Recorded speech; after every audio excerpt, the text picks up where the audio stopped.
Hey guys, welcome back to my channel. So as promised, here is my what's sold toward the end of 2022 on eBay video. So if you want to check out all of the items I sold during the end of 2022 on eBay, definitely keep watching. If you are new here, thanks so much for checking this out. I'm a full-time working mom, but in my spare time, I love making videos on fashion, beauty, mommy lifestyle, a little bit of luxury, and reselling as well. Basically, a little bit of everything I enjoy doing. So if those kind of things sound at all interesting, definitely check out my other videos, link below, and please also consider hitting that subscribe button as well. If you are a returning subscriber, thank you so much for watching another video. All right, so as promised again, here are all the sales that I made on eBay toward the end of 2022. I did do a companion video to this where I covered all of my sales on Poshmark toward the end of 2022. I will link that video down below in the description box in case you want to check it out.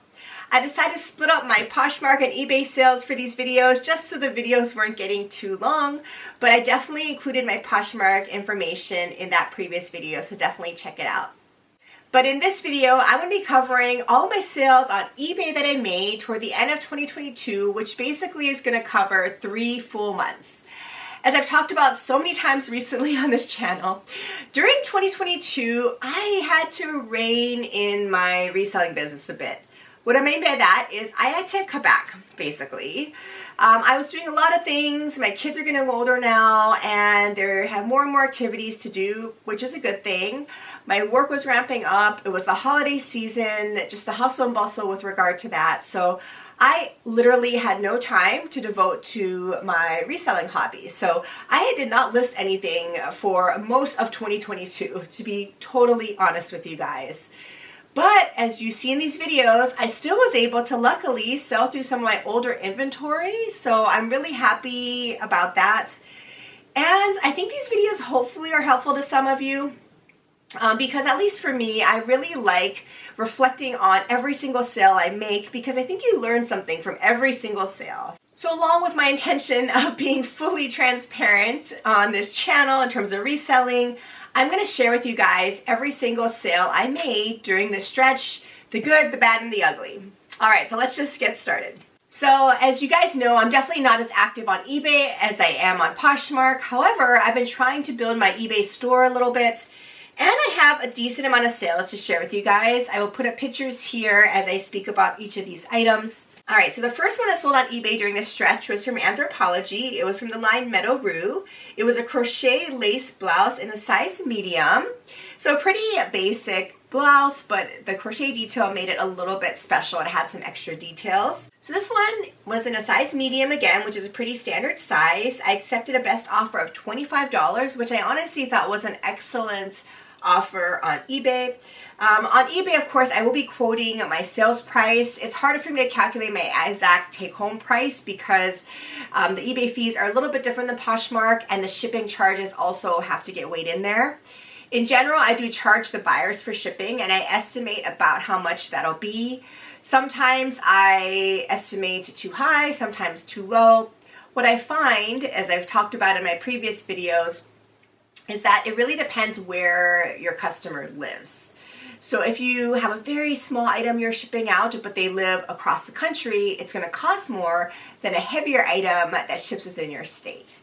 That's my experience at least. So you just can't predict those things. Overall, it's kind of a wash. Sometimes I overestimate, sometimes I underestimate. So for me, this works. So in general, you can assume that I'm not paying for shipping with all of these prices, but you do need to subtract out eBay fees and obviously cost of goods. So I'm going to be quoting my sales prices. So $25 for the sales price for me was pretty good. I couldn't have hoped for much more, honestly, with this kind of item, so I was happy that it moved along. The next item was from my personal closet. It was the ORYANY leather satchel in a beautiful, vibrant cobalt blue. I sold it for a full price of $80. So if you're not familiar with ORYANY, I don't even know if they're still making handbags anymore, but I was in love with them several years ago. The leather is so high quality. They make super trendy bags, as you can see here. I loved carrying these bags. I carried this handbag for a little bit. I took it to work a little bit, I remember. I honestly never carry my handbags very long though, because as you probably know on this channel, I am a handbag-aholic. Luxury, contemporary, grocery store handbags, any kind of handbags really are my thing. So I don't carry them very often. So this bag had very minimal wear on it. It was an excellent item. The price points for ORYANY are decent because they're full leather bags. So I was so happy this ultimately sold. I need to clean out some of my bags I don't use anymore, and this was one of them. So beautiful ORYANY handbag. Definitely a Bolo brand if you're out there sourcing. You can find a really great one. ORYANY. Definitely keep your eye out for it. All right, the next item was a pair of shoes. It was from Cupid. It was called the Sochi Leather Faux Suede Chelsea Boot, and it was in a size 11. So this was another full price sale on eBay for $18. It's not a huge price point, but this brand wouldn't command that. And I had this from a ThredUp rescue shoebox, so I would not source this brand if I'm out there sourcing, but this came in the box, so I was happy it sold, and it sold for full asking price, so definitely happy about this particular bootie. I mean, it's a super cute style. It just doesn't command a huge resale potential. The next item was a pair of pants from 7 For All Mankind. The line was the Jerome Dahan line, and it was bootcut pants in a size 26. So this one, I don't believe I paid much when I thrifted it, but I did thrift it. And I did accept an offer of $20. So I was sitting on this pair of pants for quite some time, so I really had to just move it along, which I was happy about, just to clear out some inventory. Not a great buy for me. I definitely wouldn't pick this up going forward. 7 For All Mankind, in general, I leave behind these days, so I definitely would not source this currently, but I was happy that it sold on eBay. The next item was a really cool shoe. It was a vintage shoe from Cole Haan. It was green label, so that's one of the vintage labels, as you can hopefully see here. And it was a leather penny loafer in a narrow width. So the size was 8AA, so double A. So very narrow. So I was sure to include measurements because it's hard to gauge narrow width sometimes depending on the brand.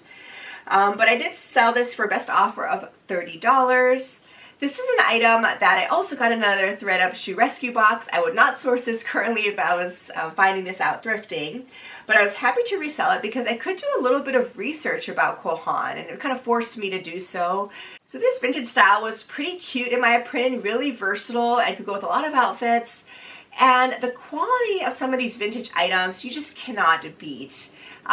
You could tell it was excellent quality, held up super well. There was definitely wear, but it had a lot of life still in it. So I was very happy that this sold. It was really a special piece, I would say, that sold during this stretch. The next item was from J. Crew, another pair of shoes. The style was called the Willa. It was a kid suede black zip-heeled ankle boot. As you can see here, it was size 11. So I did accept a best offer of $60 on these boots. So this was from J. Crew, and in general, I do not source J. Crew anymore, with a couple of rare exceptions. So one of the exceptions that I will consider is their footwear, especially the classic J. Crew label, so just make sure it's not J. Crew Factory. And especially their boots like this do extra well for me, or their higher end types of shoes that are made out of suede or leather. Those I definitely consider because I've had great experience selling J. Crew shoes. So this one I knew I had to pick up. I paid up quite a bit for it though because it was in excellent condition, beautiful leather bootie. So I was happy to do so because I knew it would sell. And it did, so I was super happy about that. This shoe is just gorgeous, super versatile, and perfect for this time of year. So definitely would pick this up if I saw this outsourcing again. I just have one final sale that sold on eBay during this stretch, and this is another Pilcro item. It was a Pilcro in the letter press by Anthropologie mid-rise bootcut jean in a size 30. So I did talk about selling a pair of Pilcro jeans in my companion Poshmark video that I just posted.